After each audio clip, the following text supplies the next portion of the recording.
Welcome to the Day in History for April 22nd. Today's Day in History is the first celebration of Earth Day in 1970. Our location, Earth. The planet of interest, Earth. And the category, Earth. Now, the big idea is that Earth's pretty important. How many times did I say Earth? A lot. Okay, I'll let you write this down. That was quick. There wasn't much to write down, huh? Okay, here we go.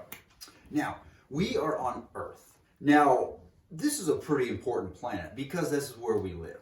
Okay, it's kind of like your house. You got to make sure you take care of your house because that's where you live.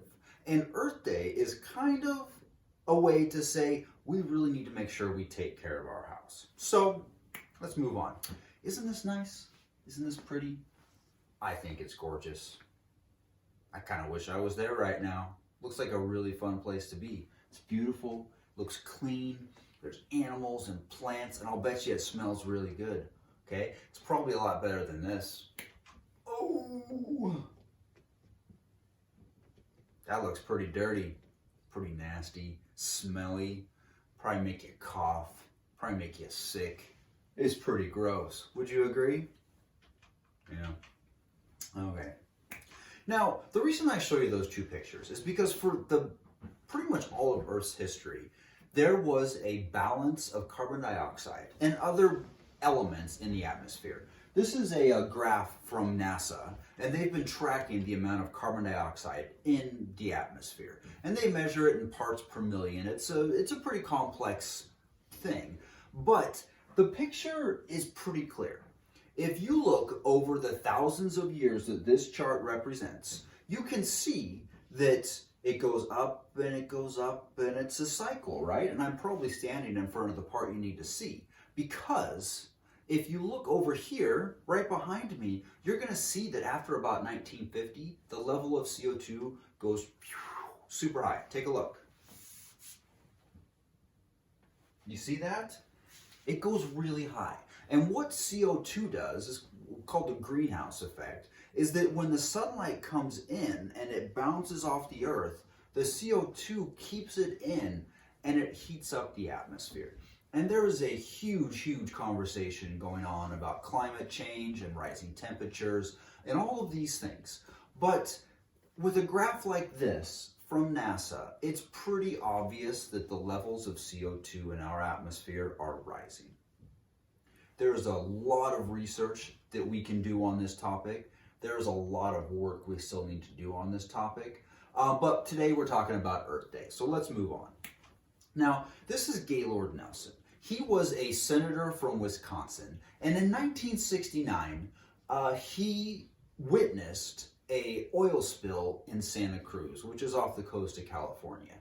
And what he saw at this oil spill, hey, does this look familiar? Do you know how this oil spill happened? It had a blowout just like the Day in History from earlier this week, okay? Now, this oil spill wasn't as bad as the one we talked about earlier, but it still put 3 million gallons of oil into a very beautiful area. And it had an impact on Gaylord Nelson. And he decided that we needed to do something because there was a lot of other things going on in the 1960s and 70s and even before that were just pretty bad for the environment. And it was getting to the point where it was pretty obvious. The air was getting nasty, cars were putting out all kinds of smoke, factories didn't have as many rules to follow. It was pretty bad. And so he came up with Earth Day. Now, Earth Day was a brilliant idea, and he actually got people all across the country to agree to do this. Governors, senators, mayors of cities, Democrats, Republicans, it didn't matter. They all got together, and they planned it to be right between college finals and spring break so that there would be tons of students who would come out and be active in this new Earth Day. Now, it was a giant success. 20 million people in America celebrated the first Earth Day. That was about 10% of the entire country came out to support keeping our Earth clean and safe. It was pretty amazing. Now, he won the Presidential Medal of Freedom later on in his career for his work on Earth Day. Now, the first Earth Day was in 1970, the second Earth Day was in 1980, and the third Earth Day was in 1990. But after 1990, we started doing it every single year, and today is the 50th anniversary of Earth Day, 1970 to 2020. Pretty cool, huh? Let me go through a few things that Earth Day is trying to build awareness or trying to make people aware of that we need to fix. Here we go. First one, oil spills. I don't even need to say much more about this. Between the Santa Cruz and the one we talked about earlier this week, what was it called? Deepwater Horizon? Is that what it was called? I think so. Those have a dramatic impact on our environment, especially marine life and the coastline. Pretty bad. So Earth Day really wanted to, or environmentalists wanted to make sure that these sorts of things didn't happen, or they happened less frequently. I think everyone knows we need oil, but we need to be safer. Pollution, industrial pollution. Okay, we came up with more laws to make sure that the pollution that was put into the air was as little as possible. In the past, there sometimes weren't laws, and there was some really, really nasty stuff put in the air. It actually made a lot of people sick in some areas. So they wanted to make sure that pollution was brought under control. Power plants. There's a lot of different power plants. I put these up because these are kind of the iconic power plants. Between nuclear waste, coal, natural gas, these all add pollution to the atmosphere. Some more than others, and in different forms. The pollution from a nuclear power plant doesn't look like the pollution from a coal plant, but it's both pollution. Raw sewage. Do you know when you go to the bathroom that for a lot of history, they just put that into the river or into a field or into the ocean? All the poop and pee and all the stuff you put down your toilet, they didn't clean it. And sometimes when they put it in the river, it would flow down to places where people were swimming. It's pretty nasty. So one of the things they did, or they wanted to bring awareness of, was making sure that we clean our sewage. If you ever drive out to Bowl and Pitcher or Riverside State Park, you actually pass the place where we clean all the pee and poop out of our water. Yeah, I know, it's pretty gross. Okay, now, toxic waste. Our modern world creates some nasty chemicals. I'm talking gross. You smelled nasty chemicals before. They don't smell natural. They're not good for you. And sometimes we got to throw them away. But we have to throw them away carefully and in the right containers and in areas that are not going to contaminate or hurt the environment. This was another thing that they worked on. Pesticides. We grow a lot of plants, and there's a lot of bugs that like to eat a lot of plants. And there were a lot of pesticides or sprays that we would put on plants to keep the bugs off, but they also had some bad chemicals in them. So they wanted to clean up these pesticides because sometimes not only would they kill the bad bugs, but they would kill the good bugs and other animals as well. It was pretty bad. We're getting better at it. Freeways and roads that go through really nice environments was another thing they were looking at. They wanted to make sure that the roads we built didn't further destroy some of the natural areas we like to go to. Now, another one that I think is really dear to my heart is deforestation. Cutting down all of these trees for wood. We need a lot of wood. And we've been cutting down trees for a long, long time. I mean, we've gotten really, really good at cutting down trees. But we have to be very careful because the trees are the things that help clean the atmosphere. They give us the oxygen we breathe. They give habitats.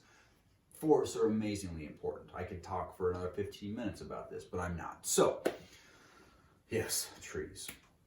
And finally, mass extinction of animals. When I put up extinction of animals. I came up with a lot of really sad pictures, but I decided to show you the rhino instead because they're kind of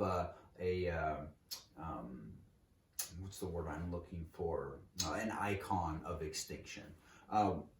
We're changing the environment, we're using the land, and a lot of animals are dying. So, now, here's some things you can do. We're going to be positive now. Those are some of the bad things that Earth Day wanted to bring awareness of. Because if you don't know there's a problem, how can you start to fix it? That's really important. If you don't understand that there's a problem, you can't start to fix it. But we do know that there's problems. And so here's some things you can do. And a lot of these you can do today. Okay? Number one, I don't know if you can do this one today, but maybe plant something. Plant a plant. Okay? Check with your parents first, of course. You don't want to plant a giant pine tree in the middle of your grass that's going to get mowed. But you can plant plants. The more plants we plant, the more air gets clean and the more oxygen we have. You can ride your bike. And this is more important for adults that drive everywhere. But if you can ride your bike to work once a week, twice a week, once a month, you're going to save on gas and pollution. You can write letters to the president, to your senator, to Congress people, to legislature, all these people. You can tell them what you're thinking. It might feel like it's just a drop in an ocean, but what is the ocean but a collection of drops anyway, right?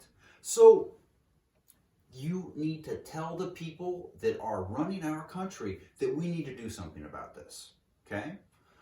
That's something that adults can do too, and that's why one of my rules is you have to vote, because voting is just like this.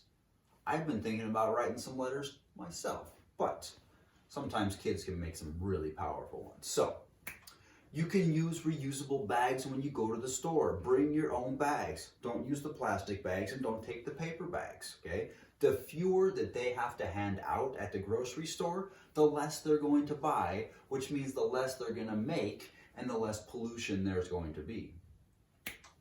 Use a water bottle. Like, don't use the single-use water bottles that you throw away.